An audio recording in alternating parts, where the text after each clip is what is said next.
Aula de ciência, campo magnético. Está nas páginas 206, 207 e 208. Então, vamos ver aqui a letra A e a letra B. Em uma aula sobre ímãs, a professora de Mariana apoiou uma folha de papel sobre os 2 livros. Olha aqui, ó. 2 livros. Ela, na letra A, né? Ela também desfiou e cortou uma lã de aço em pequenos pedaços, espalhando-os sobre toda a folha de papel. Olha aqui, tá? Agora vamos para aqui, ó. Acompanhe aqui a cena C. Em seguida, a professora pediu aos alunos que colocassem um ímã em forma de barra embaixo, tá? Embaixo da folha de papel, bem no centro. Veja agora o que aconteceu com os pedaços de lã e de aço, tá? Então, o que vocês acham do que foi que aconteceu se em vez de utilizar o pedaço de lã e de aço? E aí, o que vocês acham? Hein? Me diz aí a opinião de vocês aí, diz aí para alguém aí que tá perto de vocês aí, acompanhando vocês na aula de ciência. É bem provável, né, turma, que o ímã, ele vai, né, os restinhos, né, de farinha, ele não vai conseguir, não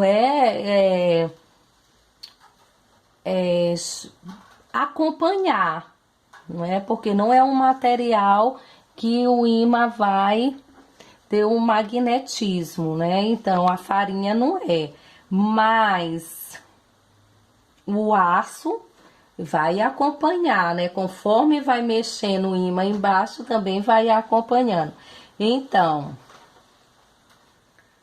se em vez de utilizar um pedaço de lã, de aço, a professora tivesse espalhado farinha sobre a folha de papel, o resultado seria o mesmo de jeito nenhum, tá?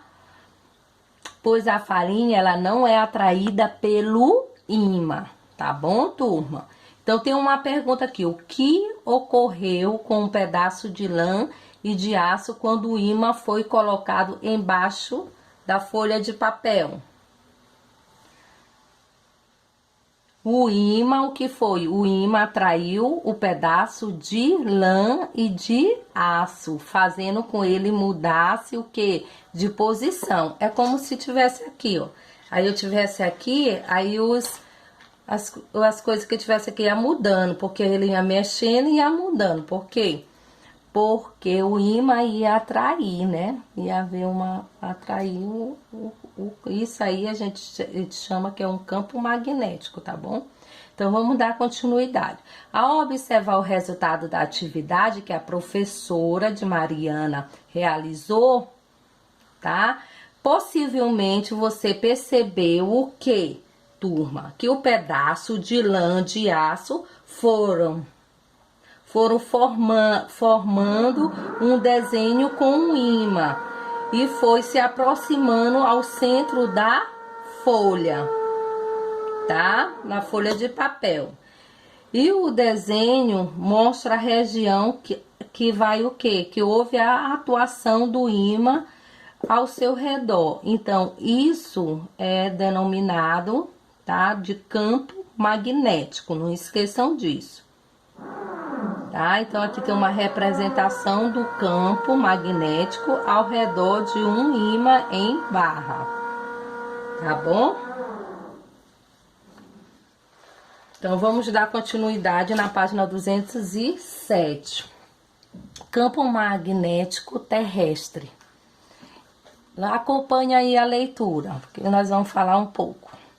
Entre os séculos 15 e o século 17, época das grandes navegações, alguns países da Europa desenvolveram a o que aperfeiçoaram as técnicas de navegação que possibilitavam as viagens cada vez mais longas. Olha aqui, como vocês podem olhar aqui, as grandes navegações proporcionaram aos europeus a abertura de uma nova rota comerciais. Vocês podem lembrar na aula de história, essa aula já foi dada, de viagem a novos territórios como o do Brasil. Aqui vocês podem ver que essa embarcação aqui, ela estava comandada pelo Pedro Alves de Cabral, em Porto Seguro em 1500. Mas quando eles já chegaram aqui, eles encontraram quem? Quem eram os habitantes no Brasil? Eram os indígenas, tá? Então, isso aqui foi pro ano de 1922, tá? As longas viagens, tá? Marítima exigem vários conhecimentos da tribulação, como as técnicas de orientação geográfica. Por quê? Porque eles têm que se orientar, eles não podem ser aleatórios no mar. Então, essa orientação geográfica, ela é de suma importância. Um dos instrumentos de orientação geográfica utilizado naquela época das grandes navegação era a bússola. Olha ela aqui, tá? Então, a bússola, ela é composta de uma agulha magnetizada que se mantém alinhada, tá, turma? Aproximadamente na direção norte, tá? Norte-sul geográfica da Terra, tá? Isso aqui é uma bússola, olha a linha aqui, ó, tá? Então, vamos agora ver a pergunta.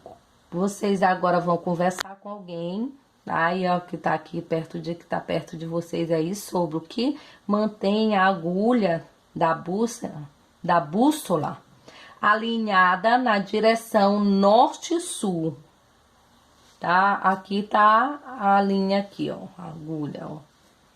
Então, vamos ver aí o que vocês podem achar que mantém essa agulha aí da bússola alinhada aí na direção norte-sul geográfica. E aí o que vocês dizem para a professora? Olha, turma, é bem provável que os polos magnéticos da Terra não coincidem com os polos geográficos terrestres, tá? Para funcionamento de quê? Da bússola, tá? Então, a resposta à questão anterior está relacionada à influência do campo magnético terrestre, tá? Então, a Terra, turma, ela possui um campo magnético, como se existisse um grande ímã em seu interior. Esse campo magnético, ele influencia na posição da agulha imantada da bússola, mantendo-se alinhada aproximadamente da mesma direção. Então, acontece com a agulha da bússola se aproximar de um ímã. O que acontece com a agulha? O que vocês acham? Por exemplo, uma agulha de uma bússola se aproximar de um ímã. O que vocês acham que vai acontecer? O campo magnético do ímã vai influenciar a orientação da agulha, mudando a sua direção, tá? Bem provável que isso vai acontecer. Então, lá na página 208, nós iremos falar os animais e o campo magnético terrestre. Então, alguns dos animais percorrem longas distâncias. Vocês sabem como eles se orientam geograficamente no ambiente? Porque eles vão correndo, mas aí sempre eles não voltam, né, para o habitat dele. Então, o campo magnético da Terra, turma, ele é considerado um dos mais importantes meios de orientação geográfica. Para muitos dos animais, como morcegos, tartarugas marinhas, até mesmo algumas borboletas e algumas bactérias, tá? Até no momento não se sabe, tá, turma, ao certo, como esse mecanismo funciona. No entanto, eu quero dizer para vocês que os animais possuem pequenos cristais de magnetita no corpo que funciona como uma bússola. Vocês sabiam disso? Então, as borboletas, turma, aqui que o texto está se referindo, elas são principalmente as migratórias que percorrem longas distâncias durante a sua vida. Já as bactérias que possuem esse tipo de orientação são chamadas de magnetotáticas. Não esqueça, são chamadas de magnetotáticas, tá? Então, as tartarugas marinhas, por exemplo, tá? Por exemplo, elas fazem um ninho, olha aqui, a tartaruga. Ela faz os ninhos nas areias das praias, onde elas vão colocar o quê? Os ovos. Após o nascimento, turma, dos filhotes, vão para o mar e se inicia uma longa jornada em mar aberto, em busca de quê? De alimento e de condições adequadas, tá? Do seu desenvolvimento. No mar, as tartarugas percorrem milhares de quilômetros. Fico imaginando aí. Quando atinge a fase adulta, elas são capazes de retornar ao local onde nasceram para se reproduzir. Aí eu fico me perguntando, como é que isso é possível? Através da presença da magnetita, tá?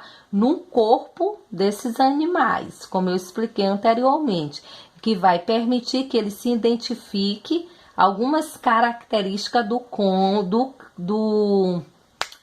campo magnético da Terra, tá? Esta, por sua vez, vai auxiliar na orientação geográfica do animal. Olha que interessante essa aula. Então, aqui vocês estão vendo filhotes da tartaruga marinha, tá? Cabeçuda, nadando em direção ao mar. Então, nós vamos encerrar nossa aula de ciência e vocês vão ficar com a atividade da página 209. Também eu vou colocar na agenda, só da página 209.